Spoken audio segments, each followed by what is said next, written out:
ఆధ్యాత్మికంగా ఆత్మీయంగా బతకడం వల్ల మనకి ఏం లాభం? యేసుక్రీస్తుని నమ్ముకున్న మనిషి ఈ సమాజానికి ఏ విధంగా ఉపయోగపడతాడు? యేసుక్రీస్తుని నమ్ముకోవడం వల్ల చాలా లాభాలు ఉన్నాయి.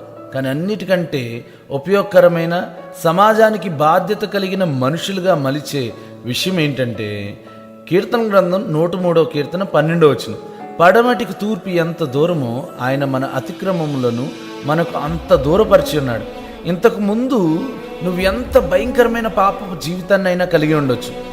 యేసుక్రీస్తుని నమ్ముకున్న తర్వాత నీ అతిక్రమాలకు, అంటే నీ పాత జీవితానికి ఎప్పటికీ తూర్పు పడమరకు ఎంత దూరమో అంత దూరంగా ఉంటావు.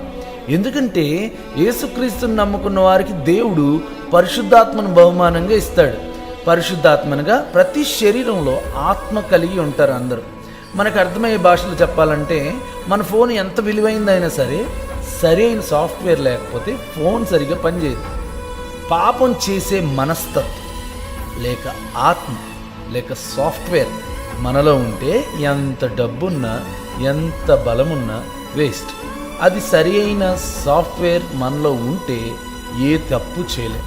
దేవుని యందు, ప్రత్యేకంగా యేసుక్రీస్తులో నిజంగా ఉన్నవారికి పాపం చాలా చేదుగుంటుంది. యేసుక్రీస్తు పాపులను క్షమిస్తాడు అంటారు.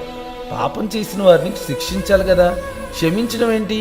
ఎంత ఘోర పాపనైనా క్షమిస్తాడు అంటారు. అది కరెక్ట్ కాదు కదా. యేసుక్రీస్తు పాపులను క్షమిస్తాడు అనే దానికంటే పాపులను మారుస్తాడు అనడం కరెక్ట్. యేసుక్రీస్తు నమ్ముకున్నవాడు పాపం చేయలేడు. ఒకవేళ పాపంలో ఉంటూ క్రిస్టియన్ అని చెప్పుకుంటే వాడు క్రీస్తును నమ్మినవాడు కాదు.